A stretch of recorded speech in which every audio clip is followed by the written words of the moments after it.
You see, she doesn't like people on her covers because she doesn't want to alienate any readers, because her goal is to save and help as many kids of many races everywhere across the country. Now, we have some people who put people on their books because they're looking at a targeted audience. And that's why I said know who you're writing for. So if I'm writing for me, my book is a romance Christian book over here. So I put an urban woman on the front of the cover.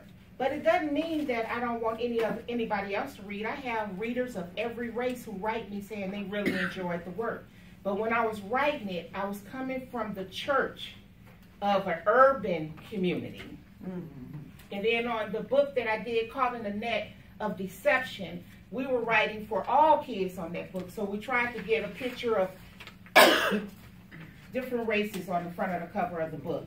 So you got to make sure you know who you're writing for and how to make sure those covers look good, they're successful, because people pick up books because if they don't read it, they want to make a pretty table copy.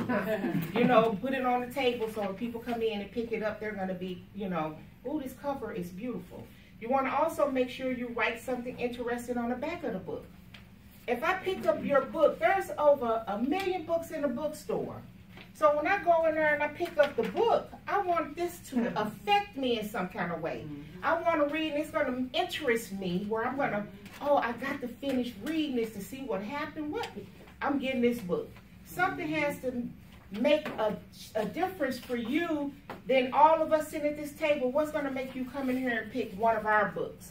So make sure you write a good back copy of what that book is about that's going to, I guess, make somebody crave to read your book. Just want to entice them to want to read. I want to ask a question about that, because sometimes also on the back of books, there's like reviews from other people who have some sort of credibility.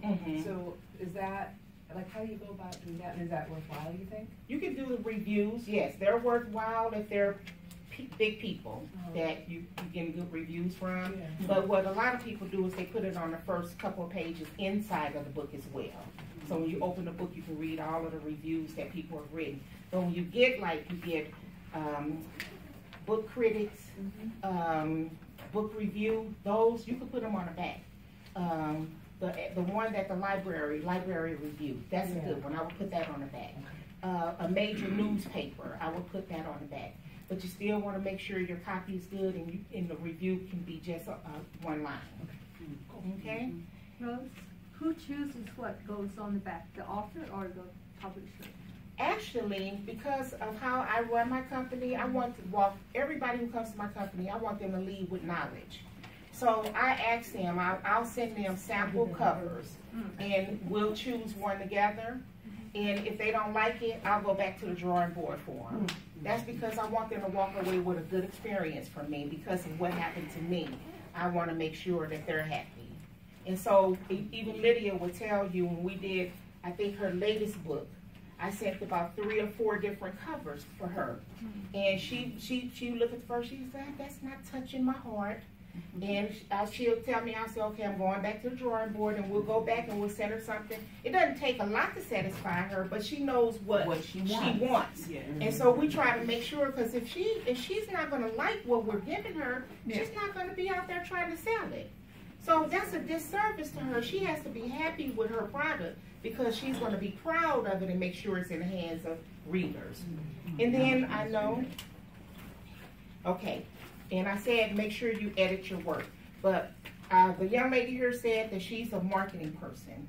Once you start writing, immediately start writing. Get your cover as soon as you can and start promoting. You need to promote 6 months in advance if you want a readership. You need to let people know it's coming, it's coming, it's coming.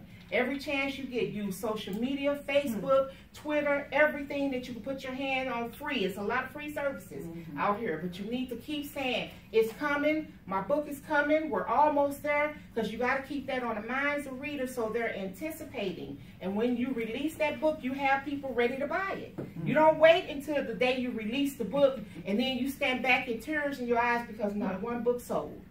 Nobody know. Remember what Lydia said. Nobody can buy a book if it's still in the box. So you got to let people know the box is coming. Okay?